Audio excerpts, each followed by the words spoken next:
नमस्कार दोस्तों, स्वागत है आपका आज के मुख्य समाचार में, जिसमें सबसे पहले और बड़ी खबर में आपको बताएंगे कि खतरे में नायब सिंह सैनी की कुर्सी, कौन होगा हरियाणा का सीएम, नेता लेंगे फैसला। खबर में आगे जिक्र होगा कि बहराइच हिंसा पर सपा बोली सेना बुलाइए, केशव प्रसाद मौर्य बोले मिलेगा न्याय तो कांग्रेस ने मांगा सीएम का इस्तीफा। खबर में आगे जिक्र होगा कि हिंसा रोकें और दोषियों पर करें सख्त कार्रवाई। बहराइच वायलेंस को लेकर प्रियंका गांधी ने सीएम योगी से की अपील। खबर में आगे जिक्र होगा कि ईवीएम कह रहा है भाजपा को वोट दो। हरियाणा चुनाव के बाद दिग्विजय सिंह ने ईवीएम मशीन पर खड़े किए सवाल।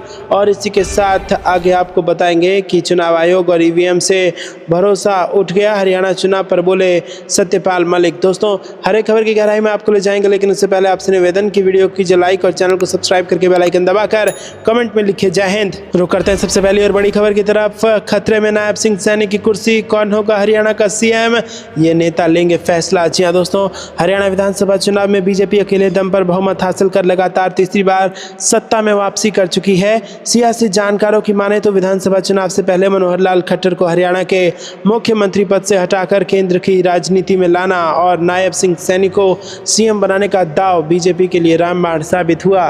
बीजेपी ने हरियाणा में 48 सीटों पर जीत दर्ज कर ली है, लेकिन पार्टी की ओर से मुख्यमंत्री के तौर पर किसी का चेहरा आगे नहीं किया गया था। आसान शब्दों में कहें तो नायब सिंह सैनी के ही सीएम पद पर बने रहने की अटकलें चल रही थी। माना जा रहा था कि बीजेपी सैनी पर ही भरोसा जताएगी। इसी बीच बीजेपी संसदीय बोर्ड ने रविवार को केंद्रीय गृह मंत्री अमित शाह और मध्य प्रदेश के मुख्यमंत्री मोहन यादव को हरियाणा में राज्य विधायक दल का नेता चुनने के लिए केंद्रीय पर्यवेक्षक नियुक्त किया है। इस बैठक में ही हरियाणा के अगले मुख्यमंत्री का नाम तय किया जाएगा। जहां दोस्तों, रुक करते हैं अगली ब्रेकिंग न्यूज की तरफ। बहराइच हिंसा पर सपा बोली सेना बुलाइए, केशव मौर्य ने कहा मिलेगा न्याय तो कांग्रेस ने मांग लिया सीएम का इस्तीफा। जी हां दोस्तों, बहराइच हिंसा को लेकर सियासत गर्मा गई है। समाजवादी पार्टी ने इस बहराइच में आगजनी तोड़फोड़ की घटना को लेकर प्रदेश की योगी आदित्यनाथ सरकार पर हमला किया। सपा नेता आईपी सिंह ने कहा कि हिंसा को रोकने के लिए सेना को बुलाने की मांग की, तो वहीं कांग्रेस ने सीएम योगी आदित्यनाथ से इस्तीफा देने की मांग की। समाजवादी पार्टी के नेता आईपी सिंह पुलिस अधिकारियों के पास बुलेट प्रूफ जैकेट नहीं होने पर भी सवाल उठाए और कहा कि सरकार को हिंसा को रोकने के लिए सेना को बुलाना चाहिए। आईपी सिंह ने एक्स पर लिखा कि इस हिंसा को रोकने के लिए सेना बुलाई जाए। हिंसा के दौरान बिना जीवन रक्षक, बुलेट प्रूफ जैकेट आदि के एडीजी स्तर के ऐसे किसी पुलिस अफसर को आगे नहीं बढ़ना चाहिए। उन्होंने आगे लिखा कि बहराइच में स्थिति नियंत्रण से बाहर हो गई है। एसटीएफ मुखिया अमिताभ यश बहादुरी का परिचय देते हुए खुद हाथ में पिस्टल लेकर भीड़ को दौड़ा रहे हैं, लेकिन भीड़ पीछे हटने को तैयार नहीं है। ऐसे में कोई भी हताहत हो सकता है। दोस्तों, रुक करते हैं अगली ब्रेकिंग न्यूज की तरफ। बहराइच वायलेंस को लेकर प्रियंका गांधी ने सीएम योगी से की अपील, हिंसा रोकें और दोषियों पर करें सख्त कार्रवाई। जी हां दोस्तों, आपको बता दें कि यूपी के बहराइच में दुर्गा प्रतिमा विसर्जन जुलूस के दौरान हुआ बवाल एक बार फिर से बढ़ गया है। सोमवार को एक बार फिर से हिंसा भड़क गई है। भड़क की भीड़ ने कई गाड़ियों और दुकानों में आग लगा दी है। विरोध प्रदर्शन हिंसक होने पर पुलिस ने आंसू गैस के गोले छोड़े और लाठीचार्ज किया। बहराइच में जारी हिंसा को लेकर कांग्रेस महासचिव प्रियंका गांधी वाड्रा का बयान सामने आया है। प्रियंका गांधी ने एक्स पर पोस्ट करते हुए दोषियों पर सख्त कार्रवाई के साथ लोगों से शांति बनाए रखने की अपील की। प्रियंका गांधी ने एक्स पर लिखा कि बहराइच उत्तर प्रदेश में हो रही हिंसा और प्रशासन के निष्क्रिय होने की खबरें अत्यंत दुखद और दुर्भाग्यपूर्ण है। मैं प्रदेश के मुख्यमंत्री जी एवं राज्य प्रशासन से अपील करती हूं कि त्वरित एक्शन लेते हुए जनता को विश्वास में लें और हिंसा रोकें, दोषियों पर सख्त से सख्त कार्रवाई हो। जनता से मेरी करबद्ध अपील है कि कृपया कानून अपने हाथों में ना लें और शांति बनाए रखें। दोस्तों, रुक करते हैं अगली ब्रेकिंग न्यूज की तरफ। ईवीएम कह रहा है भाजपा को वोट दो। हरियाणा चुनाव के बाद दिग्विजय सिंह ने ईवीएम मशीन पर खड़े किए सवाल। जहां दोस्तों, कांग्रेस के पूर्व मुख्यमंत्री और राज्यसभा सदस्य दिग्विजय सिंह ने कार्यकर्ताओं की बैठक में ईवीएम मशीन पर खुलासा करते हुए बड़ी बात कही। उन्होंने कहा कि जनता कह रही है कि कांग्रेस को वोट दो, लेकिन ईवीएम का सॉफ्टवेयर कह रहा है कि भाजपा को वोट दो। दिग्विजय ने हरियाणा और जम्मू कश्मीर के विधानसभा चुनाव के बाद ईवीएम पर आरोप लगाया कि इसके सॉफ्टवेयर के साथ बड़े स्तर पर घालमेल की जाती है। कार्यकर्ताओं को संबोधित करते हुए दिग्विजय सिंह ने कहा कि मैं 2003 से ईवीएम का विरोधी हूं। मैं मिथ्या पर बात नहीं करता हूं। मेरे पास जब तथ्य आते हैं तब बोलता हूं।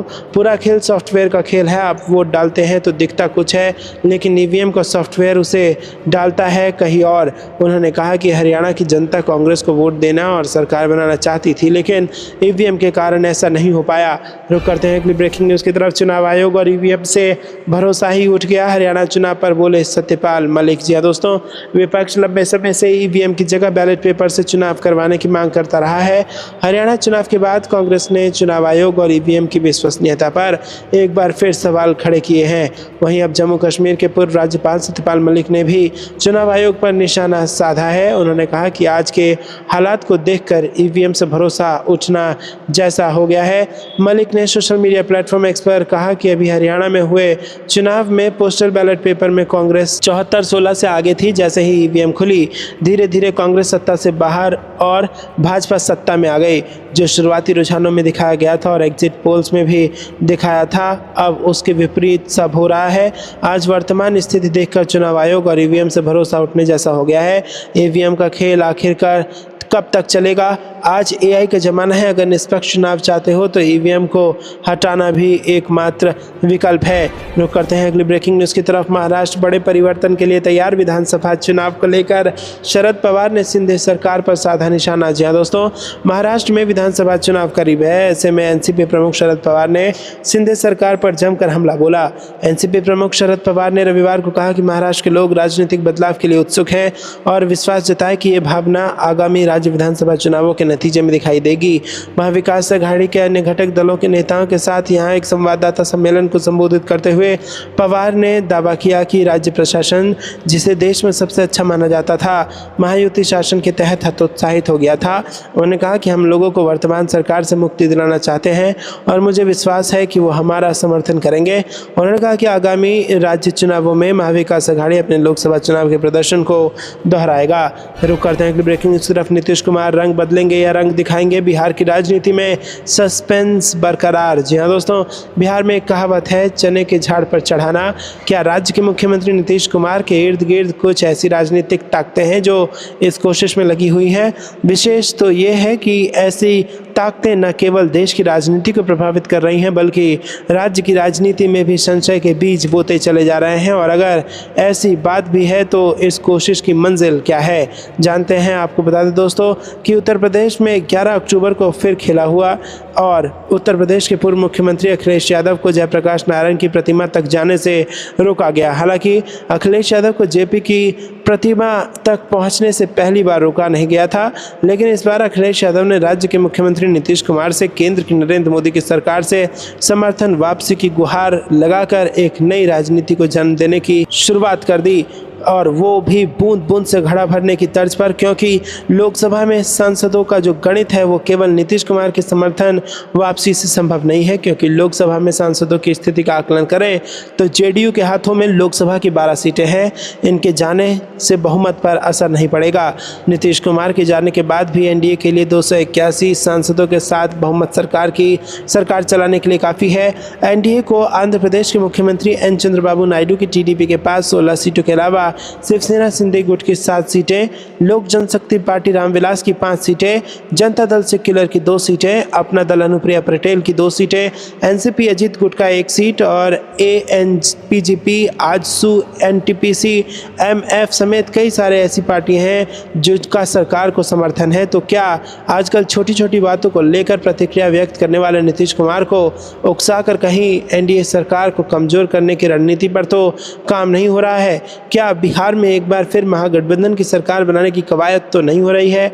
ऐसा इसीलिए कि केंद्र में जेडीयू समर्थन वापस लेता है, तो इसका असर बिहार सरकार पर भी पड़ेगा। हालांकि नीतीश कुमार को भारत रत्न देने की मांग जेडीयू के एक नेता की तरफ से की गई है, पर दिलचस्प ये है कि इस मांग का समर्थन नीतीश कुमार के धुर विरोधी चिराग पासवान और जीतन राम मांझी ने भी नीतीश कुमार को भारत रत्न देने की मांग कर डाली। भारत रत्न जैसी उपाधि एक तरह से लाइफ टाइम अचीवमेंट अवार्ड है।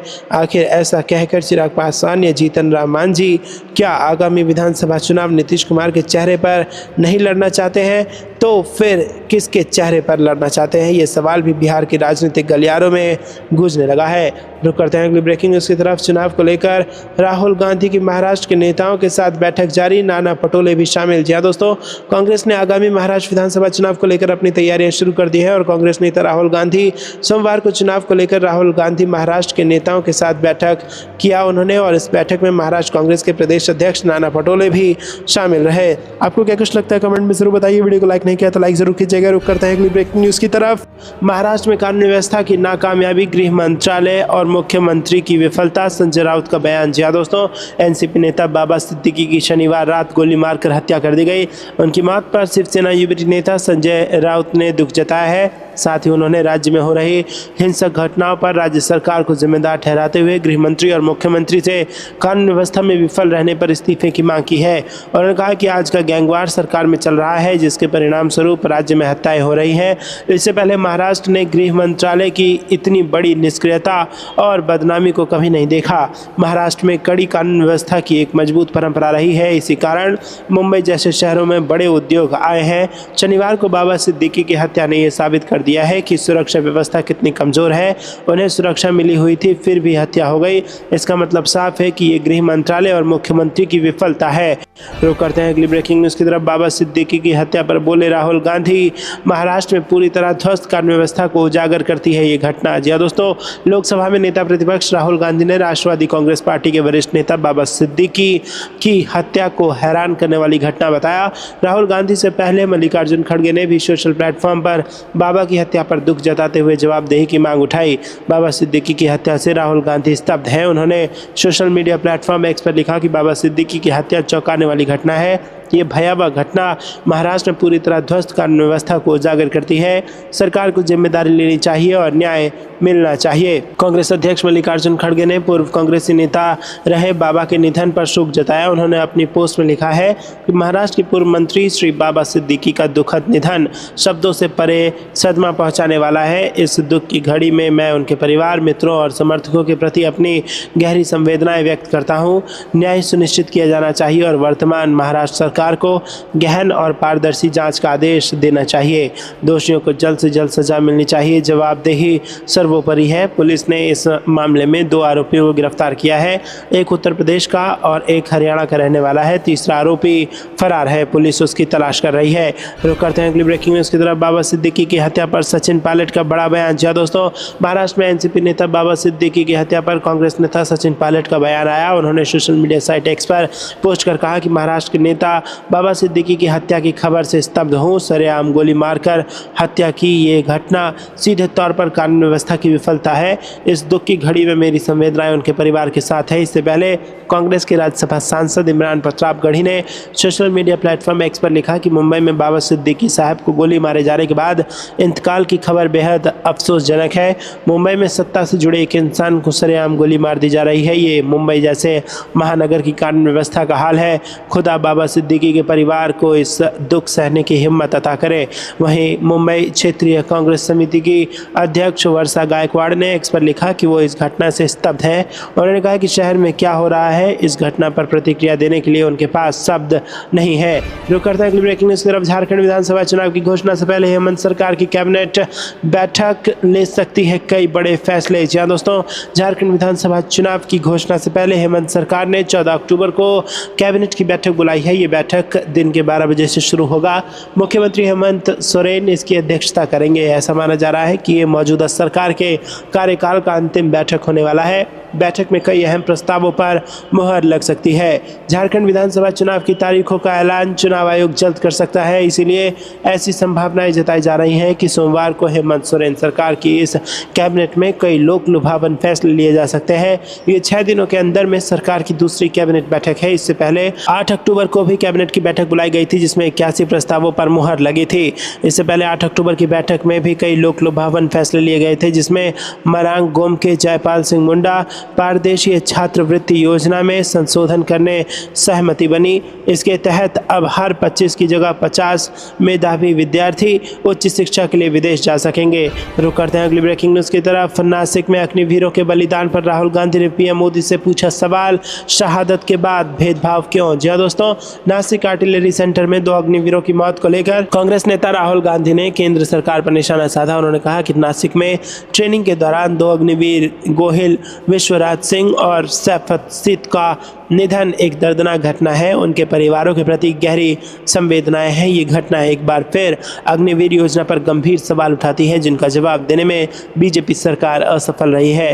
कांग्रेस नेता राहुल गांधी ने पूछा कि क्या गोहिल और सैफत के परिवारों को समय पर मुआवजा मिलेगा जो किसी अन्य जवान की शहादत के बराबर हो?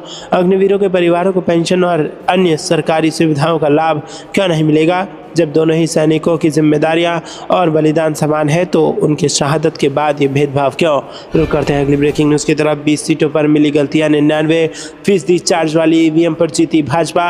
हरियाणा चुनाव नतीजों पर बोले अजय राय। जी हाँ दोस्तों, हरियाणा में कांग्रेस को मिली हार पर उत्तर प्रदेश अध्यक्ष अजय राय ने कहा कि कांग्रेस ने चुनाव में कड़ी मेहनत की है। हमारे पास क्या कमी थी और हमें किन मुद्दों का सामना करना पड़ा, सभी की समीक्षा की जा रही है। रुक करते हैं अगली ब्रेकिंग न्यूज़ की तरफ। भाजपा की जहाँ जहाँ सरकार वहाँ जंगल राज। जी हाँ दोस्तों, बाबा सिद्दीकी की हत्या पर राजनीतिक बयानबाजी शुरू हो गई है। उत्तर प्रदेश के कांग्रेस प्रदेश अध्यक्ष अजय राय ने एनसीपी नेता की मौत पर दुख जताते हुए कहा कि भाजपा राज में जंगल राज चरम पर है। अजय राय ने रविवार को आईएएनएस से बातचीत के दौरान कहा कि बाबा सिद्दीकी मुंबई में एक बड़े नेता रहे हैं। उन्होंने समाज में अपनी प्रतिष्ठा बनाई। कांग्रेस पार्टी से उनके बेटे विधायक हैं। निश्चित तौर पर यह एक दुखद घटना है, क्योंकि समाज के लिए एक अच्छा काम करने वाले व्यक्ति की हत्या कर दी जाती है। वो इस समय अजित पवार की गुट वाली एनसीपी में थे। महाराष्ट्र में उनका सरकार है और ये बहुत ही दुर्भाग्यपूर्ण है कि उनकी सरकार में इतने बड़े नेता की हत्या हो रही है। मैं अपनी ओर से श्रद्धांजलि अर्पित करता हूं। रुक करते हैं अगली ब्रेकिंग न्यूज़ की तरफ, जहां पर आपको बता दें कि महाराष्ट्र की जनता राजनीतिक बदलाव चाहती है। चुनावी नतीजों में दिखेगा असर, शरद पवार ने कर दिया है इस बात का दावा। जी दोस्तों, शरद पवार ने कहा कि महाराष्ट्र के लोग राजनीतिक बदलाव के लिए उत्सुक हैं और उन्होंने भरोसा जताया है कि आगामी विधानसभा चुनाव के नतीजों में इसका असर साफ साफ दिखेगा। महाविकास अघाड़ी के अन्य घटक दलों के नेताओं के साथ यहां एक संवाददाता सम्मेलन को संबोधित करते हुए पवार ने दावा किया कि राज्य सरकार महायुति शासन के तहत हतोत्साहित हो गई है। उन्होंने कहा कि हम लोगों को मौजूदा सरकार से मुक्ति दिलाना चाहते हैं और मुझे विश्वास है कि वो हमारा समर्थन करेंगे। उन्होंने कहा कि आगामी राज्य चुनावों में महाविकास अघाड़ी लोकसभा चुनाव जैसा प्रदर्शन दोहराएगी। महायुति में मुख्यमंत्री एकनाथ शिंदे की अगुवाई वाली शिवसेना, भाजपा और अजित पवार की रकांपा शामिल है। आपको क्या कुछ लगता है दोस्तों, कमेंट में जरूर बताइए। वीडियो को लाइक नहीं किया तो लाइक जरूर कीजिएगा। रुक करते हैं अगली ब्रेकिंग न्यूज़ की तरफ। आरएसएस को आत्मचिंतन करना चाहिए कि क्या उसे हाइब्रिड बीजेपी मंजूर है, उद्धव ठाकरे का बयान। जी दोस्तों, शिवसेना यूबीटी प्रमुख उद्धव ठाकरे ने कहा कि उन्होंने भारतीय जनता पार्टी के साथ गठबंधन इसलिए तोड़ दिया कि वो उसके हिंदुत्व के संस्करण से सहमत नहीं थे। ठाकरे ने राष्ट्रीय स्वयंसेवक संघ से भी सवाल किया कि क्या उसे आज की हाइब्रिड भाजपा स्वीकार्य है। ठाकरे ने महाराष्ट्र में होने वाले विधानसभा चुनाव से पहले यहां शिवाजी पार्क में अपनी पार्टी की वार्षिक दशहरा रैली को संबोधित करते हुए कहा कि उन्होंने अपने पिता और शिवसेना के संस्थापक बाल ठाकरे की विचारधारा को नहीं छोड़ा। ठाकरे ने कहा कि मैं आरएसएस और मोहन भागवत का सम्मान करता हूं। भागवत कहते हैं कि हिंदुओं को आत्मरक्षा के लिए एकजुट होना चाहिए।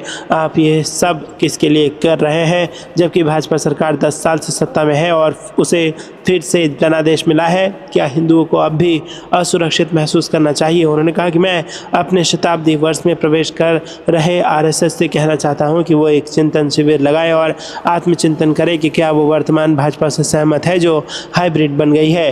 दोस्तों, आपको ये कुछ लगता है कमेंट में जरूर बताइए। वीडियो को लाइक नहीं किया तो लाइक जरूर कीजिएगा। रुक करते हैं अगली ब्रेकिंग न्यूज़ की तरफ। हरियाणा की 20 सीटों पर पासा पलटने की उम्मीद में कांग्रेस। जी दोस्तों, आपको बता दें कि क्या हरियाणा विधानसभा चुनाव का नतीजा बदल जाएगा?